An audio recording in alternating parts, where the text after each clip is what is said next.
আজকের রেসিপিটা দেখলে আপনার কাছে মনে হবে দুনিয়ার সবচেয়ে সহজ রেসিপি হচ্ছে তেহারি।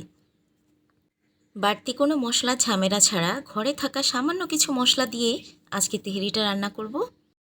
আসসালামু আলাইকুম, সবাইকে জানাচ্ছি ঈদের অনেক অনেক শুভেচ্ছা। ঈদ মোবারক। তো প্রথমেই আমি এখানে একটি প্যান নিয়ে নিয়েছি, আর এখানে 1 কেজি গরুর মাংস নিয়েছি আমি। এখন দিয়ে দিচ্ছি স্বাদ মতো লবণ, দিয়ে দিচ্ছি 1 চামচ জিরার গুঁড়া, 1 চা চামচ ধনিয়ার গুঁড়া, দিয়ে দিচ্ছি 1 চামচ লাল মরিচের গুঁড়া, 2 টেবিল চামচ পরিমাণ দিয়ে দিচ্ছি টক দই। এখানে আমি 1 কাপ পরিমাণ পেঁয়াজ ব্যবহার করেছি।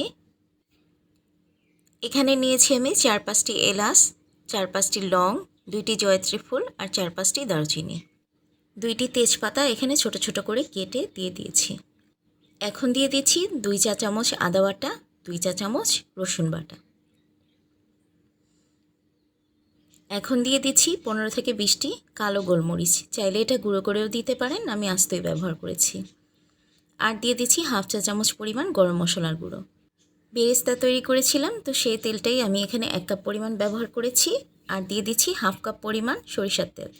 তেহেরি রান্নার মূল উপকরণই হচ্ছে সরিষার তেল। সরিষার তেলটা না দিলে পুরান ঢাকার তেহেরি স্বাদটা কখনোই পাওয়া যাবে না। চেষ্টা করবেন অবশ্যই সরিষার তেলটা ব্যবহার করার। এখন সব কিছু একসাথে ভালোভাবে মিক্স করে নিয়ে চুলায় বসিয়ে দিব। প্রথমে চুলার আঁচটাকে মিডিয়াম রেখে নেড়ে চেড়ে কিছুক্ষণ রান্না করে নিব। তারপরে চুলার আঁচটাকে একদম লোতে রেখে মাংস সিদ্ধ হয়ে যাওয়া পর্যন্ত রান্না করে নিব। এর ভিতরে আমি কয়েকবারই ঢাকনা খুলে বারবার নেড়ে চেড়ে দিয়েছি। মাংসটা রান্না হয়ে যখন তেলটা একেবারে এরকম উপরে উঠে যাবে, সেই পর্যায়ে আমি মাংসগুলোকে উঠিয়ে নিচ্ছি। আমি যেহেতু এই প্যানেই পোলাওটাকে ভেজে নিব, এই জন্য মাংসগুলোকে আলাদা করে নিয়ে তেলটা রেখে দিয়েছি। এখন পোলার চালটাকে ভালোভাবে ভেজে নিব। আমি এখানে 700 গ্রাম পরিমাণ পোলার চাল নিয়েছি। 1 কেজি মাংসের জন্য 700 গ্রাম পোলার চালই পারফেক্ট। এর থেকে কম চাল দিলে মাংসের পরিমাণটা অনেক বেশি বেশি মনে হবে, এটাই পারফেক্ট রাশিও। পোলার চালটাকে একদম ঝরঝরে করে ভেজে নিতে হবে। তো এই পর্যায়ে চালগুলো একেবারে সুন্দর করে ভাজা হয়ে গেছে। এখন আমি ফুটন্ত গরম পানি অ্যাড করে দিব। এখানে আমি 700 গ্রাম চাল বলেছিলাম, কিন্তু কাপ দিয়ে মেপে নিলে 3 কাপ হয়েছিল। 3 কাপ চালের জন্য এখানে আমি 5.5 কাপ গরম পানি ব্যবহার করেছি। এতে করে তেহারিটা একদম ঝরঝরে হবে। তো এই পর্যায়ে আমি চুলার আঁচটাকে হাই হিটে রাখবো। হাই হিটে রেখে বলক চলে আসা পর্যন্ত আমি ঢেকে দিয়ে রান্না করে নিব।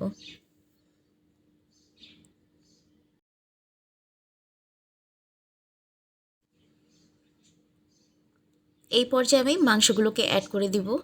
অবশ্যই পোলাওতে এরকম একটু পানি পানি থাকা অবস্থায় মাংসগুলো অ্যাড করতে হবে, তা না হলে তেহেরির যে আসল স্বাদটা সেটা পাওয়া যাবে না। উপর থেকে কয়েকটি কিশমিশ দিয়ে দিচ্ছি, আর চিড়ে নেওয়া কিছু কাঁচামরিচ দিয়ে দিচ্ছি। এতে করে ফ্লেভারটা খুব দারুণ হয়। এখন সব কিছু আবার খুব ভালোভাবে মিক্সড করে নিচ্ছি। এই পর্যায়ে চালটা কিন্তু অর্ধেকেরও বেশি সেদ্ধ হয়ে গেছে। এই পর্যায়ে আমি চুলার আঁচটাকে একদম লোতে রেখে ঢাকনা দিয়ে ঢেকে আরও 10 মিনিটের জন্য রান্না করে নিব।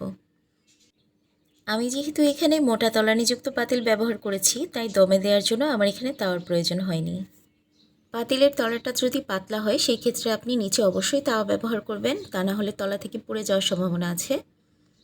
এই তো 10 মিনিট পর আমার তেহেরি রান্নাটা একদম পারফেক্টলি হয়ে গেছে।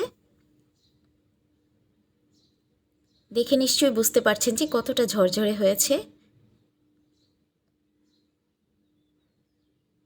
আর আজকে তেহরিটা আমি যেভাবে রান্না করেছি, আপনারা যখন বাসায় ট্রাই করবেন এই মশলাগুলো ফলো করলে অবশ্যই আপনাদের তেহরিটাও একেবারে পুরান ঢাকার তেহরির মতনই হবে। অনেকের কাছেই শুনি যে তেহরি রান্না করার পরে মাংসটা নাকি শক্ত হয়ে যায়। তা আপনারা মাংস রান্না করার সময় অবশ্যই গরম পানি ব্যবহার করবেন, সেই ক্ষেত্রে মাংসটা নরমই থাকবে। আমার আজকের রেসিপিটি যদি আপনাদের কাছে ভালো লাগে, প্লিজ একটা লাইক দিয়ে পাশেই থেকে যাবেন। আজকে এই পর্যন্তই। সবাই অনেক অনেক ভালো থাকবেন। আল্লাহ হাফেজ।